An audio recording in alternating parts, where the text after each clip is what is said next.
Direktur Penyidikan Jampitsus Kejaksaan Agung Abdul Qohar menyebut Direktur PT Pertamina Patraniaga Rifa Siahaan sengaja membeli minyak mentah RON 90 atau setara Pertalite yang dioplos dengan RON 92 atau setara Pertamax. Tidak hanya itu, Kejagung juga menemukan modus mengangkat harga biaya pengapalan secara tidak wajar dalam impor minyak mentah. Tersangka RS melakukan pembelian atau pembayaran untuk RON 92, padahal sebenarnya yang dibeli adalah RON 90 atau lebih rendah, kemudian dilakukan blending di depo untuk menjadi RON 92 dan hal tersebut tidak diperbolehkan atau bertentangan dengan ketentuan yang ada. Pada saat telah dilakukan pengadaan impor minyak mentah dan impor produk kilang, diperoleh fakta adanya markup kontrak shipping atau pengiriman yang dilakukan oleh tersangka YF selaku Direktur Utama PT Pertamina International Shipping, sehingga negara mengeluarkan fee sebesar 13 sampai dengan 15% secara melawan hukum, sehingga tersangka MKAR mendapatkan keuntungan dari transaksi tersebut. Penyidik Kejaksaan Agung menemukan biaya tata kelola minyak yang tinggi memengaruhi subsidi BBM yang dibebankan ke APBN dalam bentuk skema subsidi. Kejaksaan Agung menemukan kerugian keuangan negara sebesar 193,7 triliun rupiah, diantaranya kerugian ekspor minyak mentah dalam negeri, impor melalui broker, melalui kompensasi dan pemberian subsidi dari APBN. PT Pertamina menyebut menghormati proses hukum yang ditangani Kejaksaan Agung dan siap bekerja sama untuk penyidikan. Pertamina memastikan kasus yang ditangani Kejaksaan Agung tidak berdampak terhadap distribusi BBM dan LPG di masyarakat. Pertamina menghormati Kejaksaan Agung dan aparat penegak hukum yang menjalankan tugas serta kewenangannya dalam proses hukum yang tengah berjalan di subholding Pertamina. Pertamina juga siap bekerja sama dengan aparat berwenang dan berharap proses hukum dapat berjalan lancar dengan tetap mengedepankan asas hukum praduga tak bersalah. Di tengah proses tersebut, Pertamina memastikan bahwa layanan distribusi energi kepada masyarakat di seluruh Indonesia tetap berjalan lancar, dan Pertamina juga menjamin pelayanan distribusi energi kepada masyarakat tetap menjadi prioritas utama dan berjalan normal seperti biasa. Lalu bagaimana modus para tersangka korupsi dalam tata kelola minyak anak usaha PT Pertamina yang merugikan keuangan negara 193 triliun rupiah lebih? Kami bahas bersama Kepala Pusat Penerangan Hukum Kejaksaan Agung, Harli Sirgar. Selamat malam Pak Harli. Selamat malam Mbak Clarissa. Ya Pak Harli, Kejaksaan Agung akhirnya mengungkap kasus ini, dari mana pintu masuknya?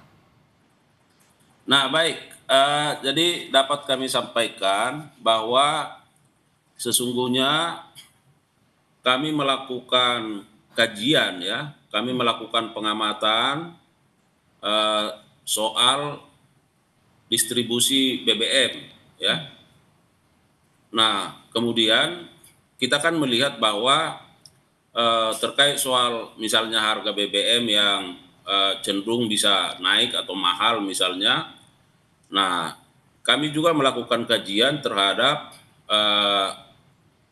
besaran-besaran kompensasi atau subsidi misalnya yang harus dibebankan kepada pemerintah, atau pemerintah menyiapkan kompensasi dan subsidi itu untuk dalam rangka pemenuhan kebutuhan dalam negeri. Nah, atas kajian-kajian itu tentu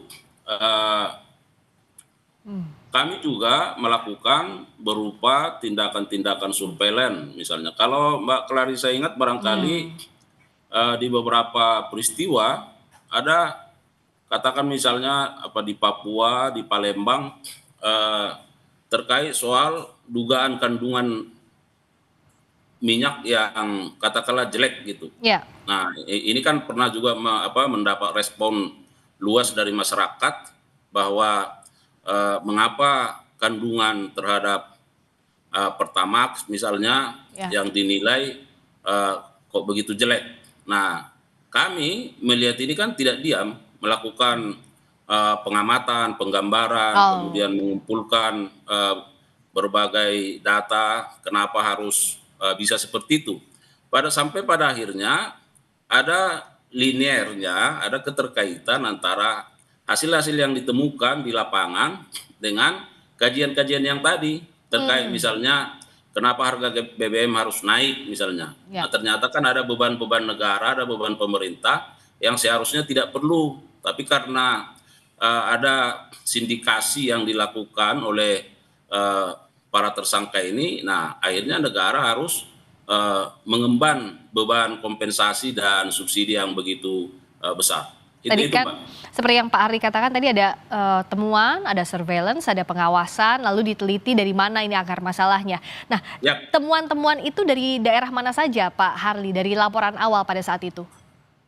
Nah, kalau tidak salah di beberapa tempat kan ada masyarakat ada protes misalnya soal ini kok kadar minyaknya kok jelek gitu. Di berbagai tempat kalau tidak salah ada di Papua, di Palembang, mungkin di beberapa tempat lain. Nah, itu menjadi bahan pelengkap bagi kami atas kajian-kajian yang dilakukan, misalnya kenapa ada kecenderungan minyak yang menjadi kebutuhan masyarakat ini, BBM ini selalu naik begitu, ya kan? Ya. Nah, lalu di mana masalahnya? Di mana tata kelolanya? Nah, itu yang kita trace, kita lihat dari sisi regulasi-regulasi yang ada. Nah, kemudian kita kaitkan dengan problematika yang dihadapi oleh masyarakat tadi, yang mendapat atensi luas di masyarakat.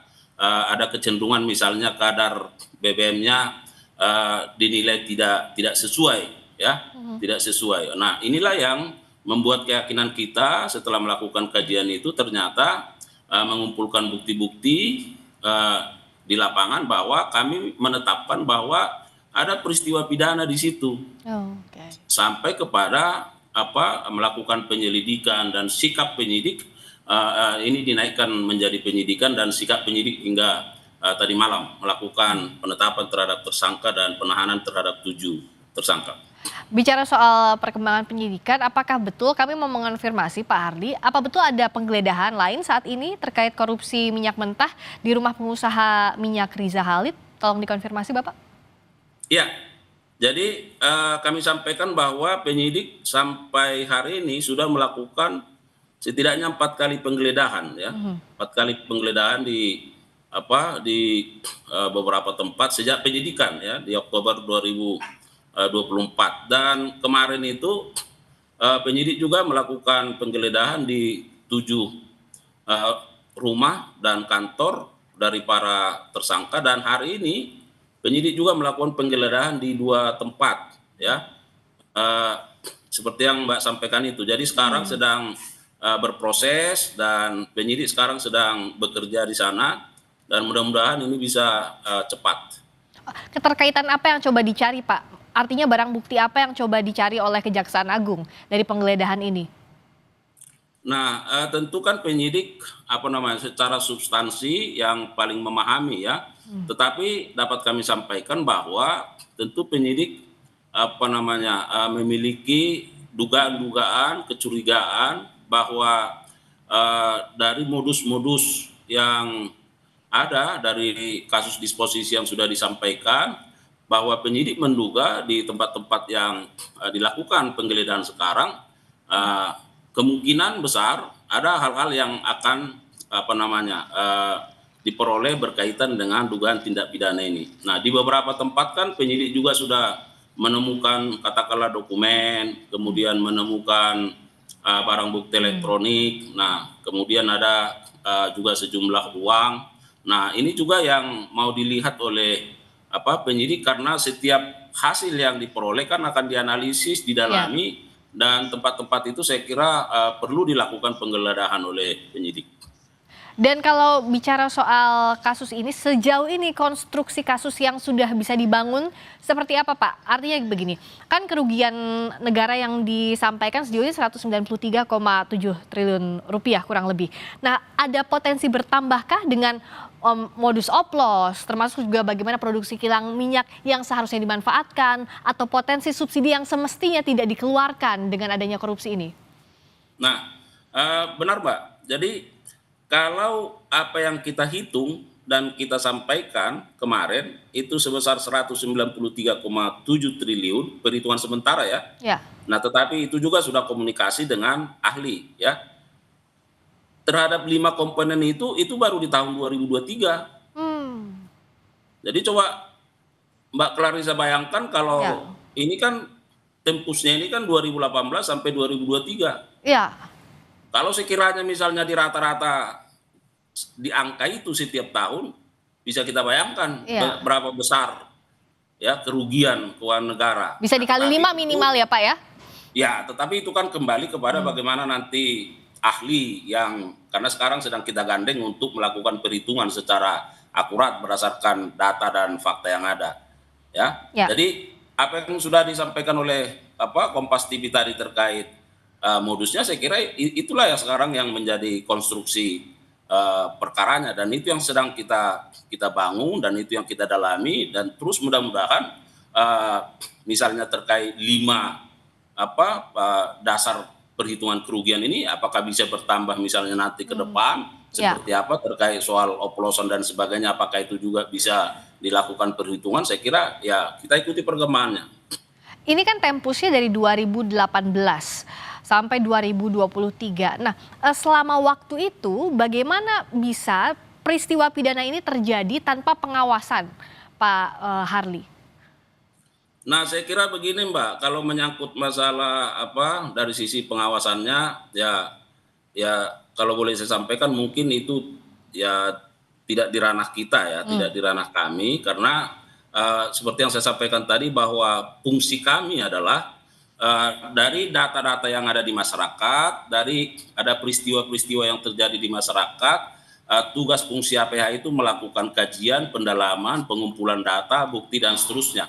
Nah, tentu yang kedua ini harus kita jadikan juga sebagai momen baik seperti yang kami sampaikan semalam bahwa nah kita harapkan ke depan ini bahwa tata kelola BUMN sebesar Pertamina ya tentu akan semakin baik. Jadi ada upaya-upaya penindakan yang kami lakukan, tetapi di sisi lain juga kita harapkan bahwa ke depan bahwa sisi-sisi bagaimana perbaikan tata kelola terkait modus-modus ini akan berhenti, dan ini tentu akan kita harapkan bisa perbaikan bagi kebaikan korporasi dan juga tentu meningkatkan kesejahteraan masyarakat.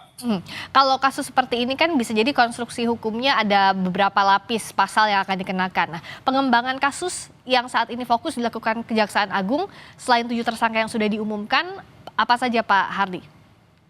Nah, jadi karena ini adalah penyidikan dan sudah ditetapkan tersangka dan bahkan dilakukan penahanan, maka tentu penyidik akan fokus terhadap bagaimana mengungkap peran-peran dari para tersangka ini dikaitkan dengan bukti-bukti yang diperoleh, baik dari keterangan saksi nanti dari surat. Makanya per hari ini kita melakukan penggeledahan dalam konteks bagaimana membuat terang tindak pidana ini, karena kan kita sudah menemukan tersangkanya. Nah, bagaimana ke depannya? Tentu kalau penyidik fokus terhadap ke-7 tersangka, maka apakah ada pihak lain misalnya yang dapat atau tidak dapat dimintai pertanggungjawaban, itu sangat tergantung dengan perkembangan fakta-fakta atau bukti-bukti permulaan yang cukup yang diperoleh ke depannya seperti apa. Ya, tentu penyidik kan akan terus melakukan kajian dan tidak akan berhenti. Nah, apakah misalnya dari berbagai keterangan saksi nanti ternyata ada peran pihak lain di sana, atau dari bukti-bukti surat dan sebagainya misalnya ada peran pihak lain yang harus dimintai pertanggungjawaban hukum, saya kira penyidikan ini akan terus berkembang. Perkembangan penyidikan tentu kami akan terus pantau dan kami tunggu informasi terkininya Pak Harly. Terima kasih sudah berbagi informasi terkini di Sapa Indonesia Malam. Untuk dukungan masyarakat dan Kompas TV. Terima kasih Pak Harly Siregar, Kepala Pusat Penerangan Hukum Kejaksaan Agung. Selamat malam.